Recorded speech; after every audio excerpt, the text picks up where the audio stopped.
দুদিনের চীন সফরে মার্কিন প্রেসিডেন্ট ডোনাল্ড ট্রাম্পের সাথে রয়েছেন ১ ডজনের বেশি প্রতিষ্ঠানের নির্বাহী প্রধানরা।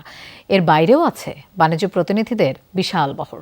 রাগঢাক না রেখে ট্রাম্প জানিয়েছেন তার প্রত্যাশা প্রায় ১৫০ কোটি মানুষের দেশ চীনের বাজার উন্মুক্ত হোক মার্কিন প্রতিষ্ঠানের জন্য।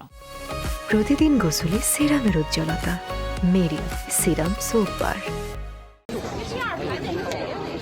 বেইজিংয়ের গ্রেট হল অব দ্য পিপলের সিঁড়িতে ধনকুবের মার্কিন ব্যবসায়ীরা আছেন। টেসলা, স্পেসএক্সের ইলন মাস্ক, অ্যাপলের টিম কুক, বোয়িংয়ের কেলি অর্টবার্গ। যুক্তরাষ্ট্রের প্রেসিডেন্ট ডোনাল্ড ট্রাম্পের এমন প্রস্তুতি দেখে ধারণা হতে পারে চীন সফরে তার মূল ফোকাস বাণিজ্য। মার্কিন প্রেসিডেন্ট হিসেবে ডোনাল্ড ট্রাম্পের প্রথম মেয়াদে শুরু হওয়া যুক্তরাষ্ট্র চীন বাণিজ্য যুদ্ধ দ্বিতীয় মেয়াদে পৌঁছেছিল আরও চরমে। এমনকি এক পর্যায়ে ১৪৫% পর্যন্ত শুল্ক আরোপ করা হয়েছিল চীনা পণ্যের ওপর, যদিও নানা নাটকীয়তার পর তা ৪৭.৫% দাঁড়ায়, যেখানে মার্কিন পণ্যে চীনের ধার্যকৃত ট্যারিফের হার দাঁড়ায় ৩১.৯%। গত অক্টোবরে বাণিজ্য বিরোধ কমাতে সমঝোতা হয়েছিল দুই দেশের। এবার চীন সফরের মধ্য দিয়ে আরও এক ধাপ এগোতে চান ডোনাল্ড ট্রাম্প। তাই তো শীর্ষ ব্যবসায়ীদের দলবল নিয়ে হাজির হয়েছেন বেইজিংয়ে।